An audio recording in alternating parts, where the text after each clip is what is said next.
report on the Battle of Actium. The Battle of Actium was the last battle that the Roman Empire used its navy. This battle was between Octavian and Antony. The war included ships as well as normal fighting. They both were very strong in the beginning. When Octavian began to take over, Antony was soon defeated, and Octavian was named the first citizen of Rome. Now, we're going to go to Briana now for some more details. Thank you, Charlie. Two strong and ambitious men, Pompey and Julius Caesar, soon became the chief competitors. With Pompey's support, Caesar was elected consul a year later. Caesar then bypassed the Senate and took Pompey's request to the assembly, which granted them. He obtained a 5-year appointment as governor of Gaul. The Gauls were wild Celtic barbarians from Western Europe. There he proved himself to be a great general. The Senate became fearful of Caesar's increasing popularity among the common people, and Pompey grew jealous of Caesar and joined his opponents. The Senate ordered Caesar to disband his army and return to Rome as a private citizen. Instead, Caesar disobeyed and led his army across the tiny Rubicon River, knowing such a step meant civil war.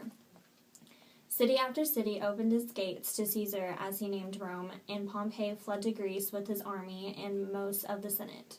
In the beginning of the contest, the advantage seemed to lie with Pompey. Not only did he command a large army, but he also controlled much of the east as well as Spain.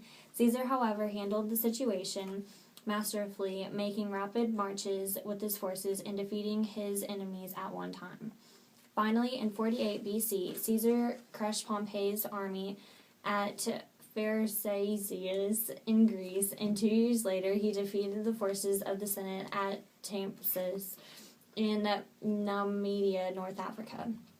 Caesar then launched a series of campaigns in Egypt. It was in Egypt that he met Cleopatra, the last ruler of the Ptolemaic dynasty. Julius Caesar was the master of the Roman world. Although he retained the form of the Senate, Caesar had himself appointed dictator for life. Thanks, Briana. Oh, wait, I'm getting something from Maggie. Take it away, Maggie. This just in. After Caesar's death, leadership in Rome fell upon a friend of Caesar's named Mark Antony and Octavian, Caesar's 18-year-old grandnephew and adopted son. Soon after Antony joined Cleopatra in Egypt, it wasn't long before war started again when Antony continued to give land to Cleopatra.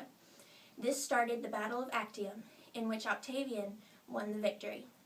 His armies continued to conquer the eastern provinces of the Roman Empire. Once he claimed the land of the Nile, Antony and Cleopatra committed suicide, which gave Octavian all the power to rule the Roman Empire. Thanks, Briana and Maggie. And that's the latest update of the Battle of Actium.